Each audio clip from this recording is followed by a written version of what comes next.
Good evening. My name is Crowley, James Crowley, of Jim and Parker's excellent podcast, and welcome to the special commemorative series detailing the 60-year cinematic legacy of British secret agent James Bond 007, Bond-tober.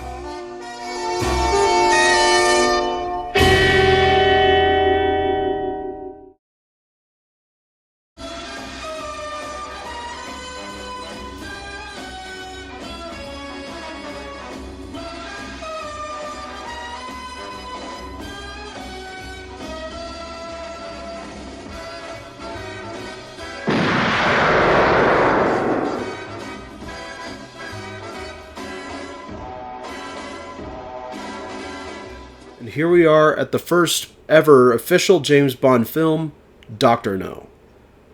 Talk about a movie that had a lot riding on it, as not only was this the first in the franchise, the filmmakers also really had to set the tone for things to come, and a lot of it did come from Ian Fleming, but a lot of it came from the filmmakers themselves, while trying to take a lot of Fleming's down-to-earth Cold War themes, but also trying to give the audience a sense of escapism and glamour and style, which may not have been present to them in 1962.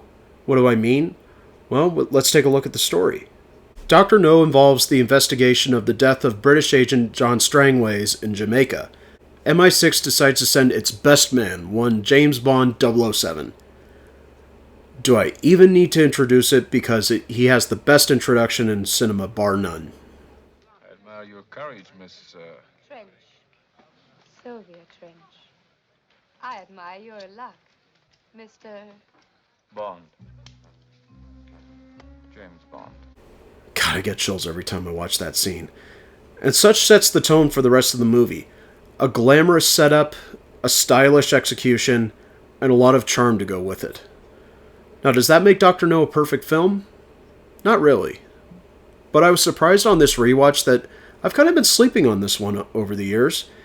There's a lot of things that are actually much better than I thought, but a lot of things have aged worse than I remember. So let's talk about why and how important it was to set the tone of things to come. Dr. No, when I was a kid, was a very kind of middling experience. Not one that I look at fondly, but not one that I look at with great disdain either. This film is very much a case of let's try some things out and see what happens, and see if it has the staying power in the box office, that way we can adapt more of Fleming's books. And in that case, this film was indeed the simplest one to do, as mentioned by the producers, they were at great loggerheads with United Artists as to which book to adapt first. They couldn't adapt Casino Royale due to rights reasons, which we'll discuss in a later video. There was some legal issues with producer Kevin McClory about Thunderball, which will be talked about in the next video.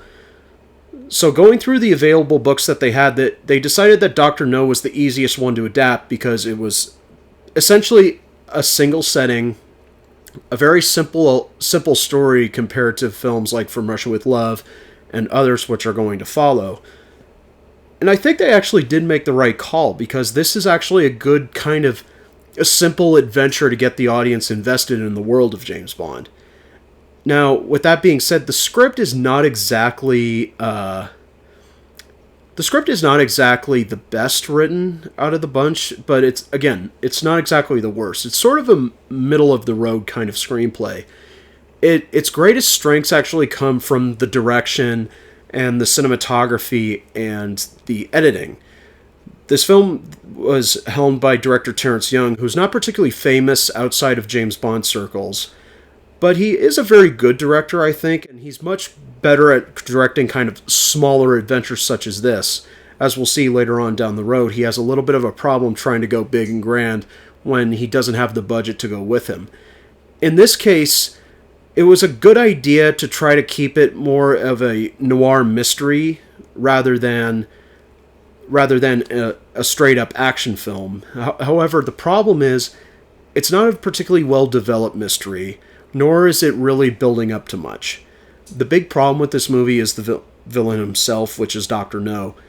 He comes a little too late in the story to really make that grand of an impact, and there's too much time built up between the beginning and his reveal, and it's very too close to the end for my taste. It kind of is, it's lacking because they try to hinge on characters around Dr. No, like Professor Dent and the photograph girl and all these other people, and including Quarrel, to try to build up this aura of mystery about Dr. No, and it almost works, but the problem is Dr. No himself. Joseph Wiseman, the actor who plays him, does an admirable job trying to give meat to the bones of Dr. No in the screenplay, but unfortunately it never quite comes up to snuff, and he does leave he leaves a bit of a letdown in his wake, and it leads to a sort of disappointing climax, which, watching this again, really underwhelmed me at this current state. I was not particularly excited. I was more just, I was kind of looking at my watch. And so this was a case where the script, I think, tried to do does too little in the case of James Bond, where I think they were too relaxed with how simple the story was. But with that being said, there are some great things about the story, but it mostly comes from character, and a lot of it comes from, again, the style of the presentation.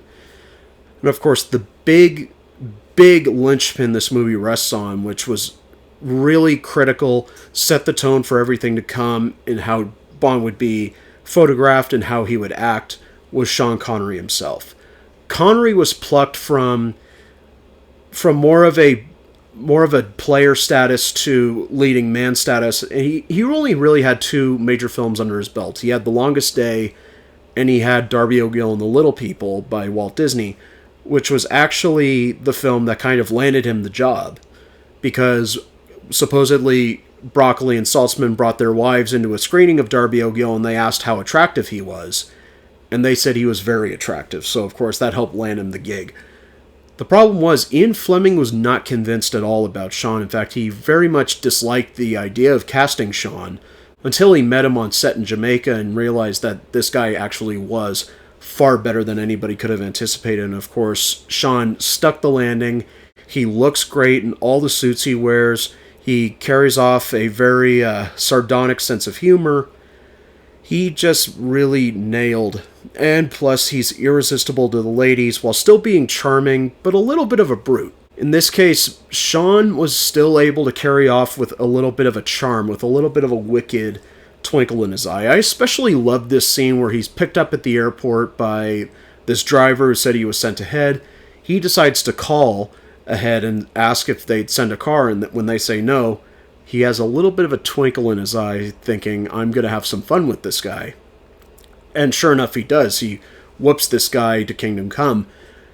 And he does it with such little effort that you believe that this guy is the best of the best, according to M, his boss at MI6. And so that's really the pillar of strength of this film, is Sean Connery's performance. Now, that's not to say that there isn't some bad acting in the rest of the film. There's actually some very good acting from Ursula Andress as the first ever Bond girl, Honey Rider. And I think I finally found the modern movie clip that very perfectly describes the reaction of men, and even some women from what I understand, to her iconic scene of walking onto the beach.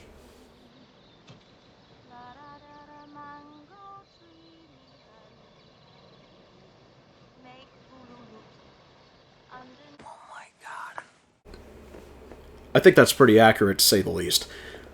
Now, what really surprised me about this one, especially in terms of how the Bond girls have come to be defined in media culture, is Honey Rider is actually surprisingly well developed for 1962 standards, as well as a character of her kind can be in this kind of film.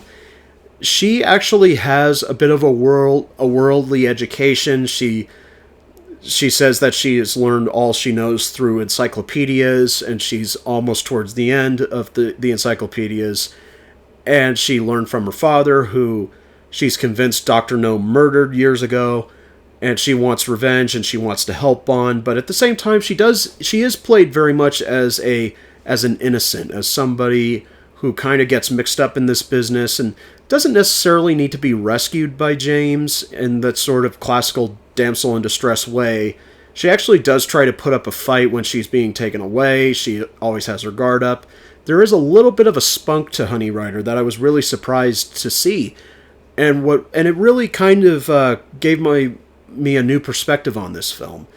And so, despite the shortcomings of the villain, and despite the shortcomings of some of the screenwriting, Dr. No is actually a good adventure. It's a great escapist adventure, which in 1962, audiences around the world were really craving that kind of entertainment. They really wanted that escape from the horrors of the Cold War, especially the Cuban Missile Crisis. They really were hungry for this kind of superhero who wasn't a superhero from the comic books, but somebody you could tangibly see in the real world and coming to the rescue in this dire time, especially considering this film came out in England during the Cuban Missile Crisis. So Bond became extremely relevant thanks to this film. And of course, the tone was exactly what the audience wanted, was, an intriguing story with great style and panache and some action. It is pure escapism at its finest, I think. And like I said before, Dr. No is not a film that I'm particularly high on, but I'm not particularly low on it either. I would probably put it in the middle of my list. Now, of course, when the film hit the box office, it actually made quite a bit of money. It wasn't necessarily the big blockbuster it was cracked up to be by United Artists, but it was quite enough in the first month that a month after Dr. No premiered, the sequel, From Russia with Love, was greenlighted. Now, as I play the introduction to that film, you're going to see some good stuff.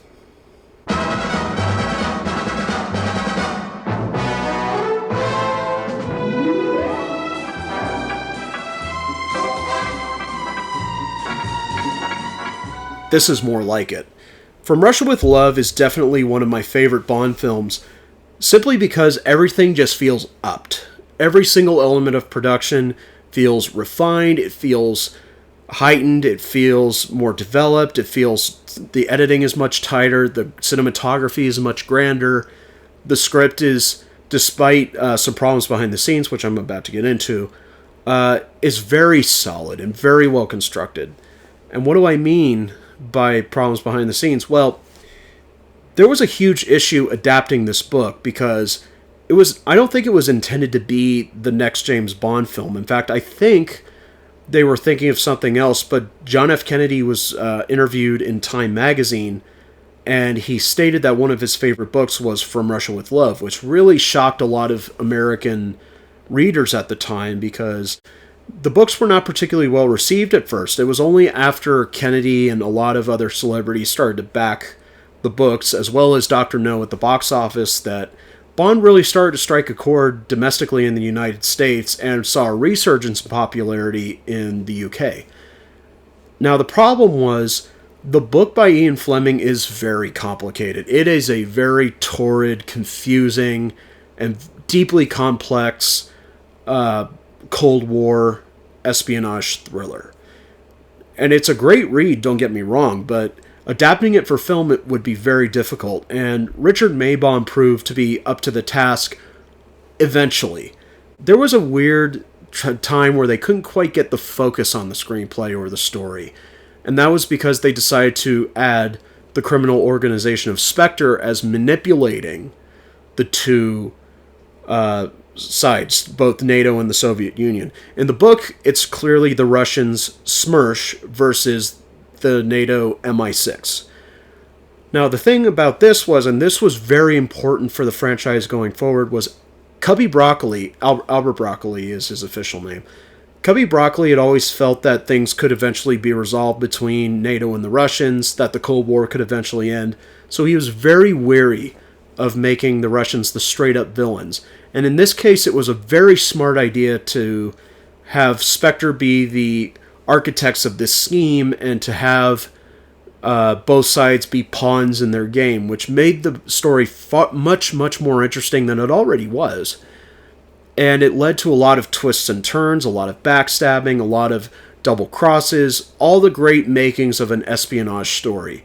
And of course, From Russia with Love benefits from a greater budget, therefore that they could go to more locales, they could set up more elaborate special effects, more elaborate action scenes, great sets, and of course focus more and more on what they weren't able to achieve in Dr. No.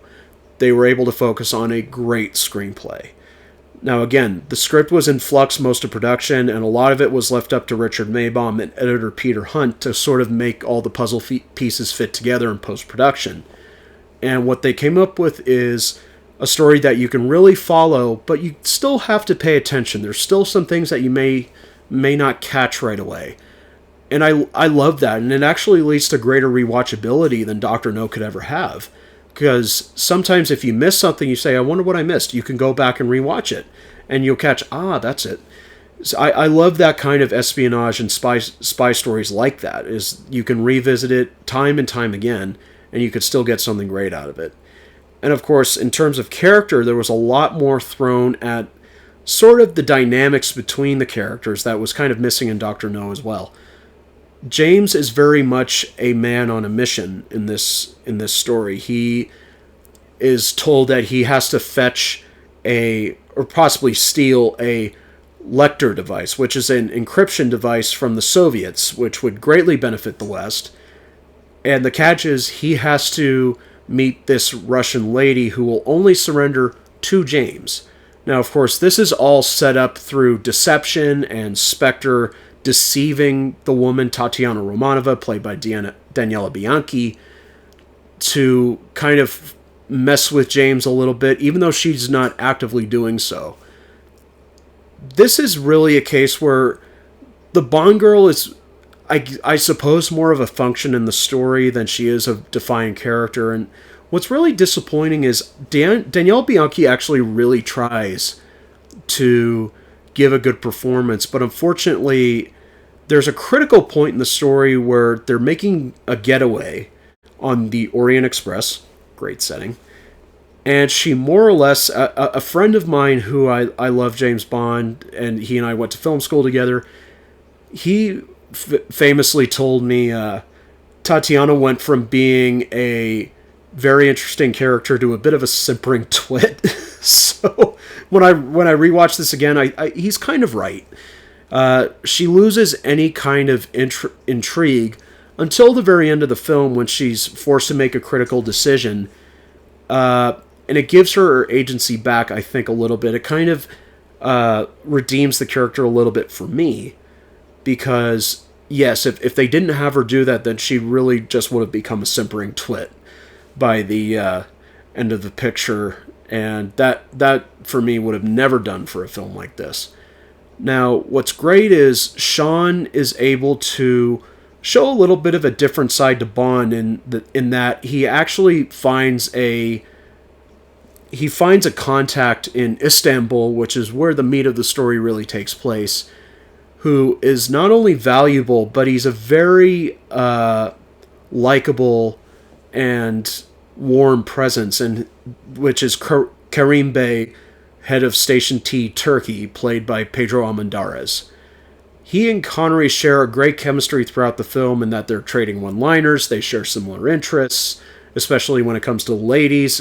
Karim Bey apparently gets around because a lot of his employees are his sons, so most of them are grown and they're in his close keep.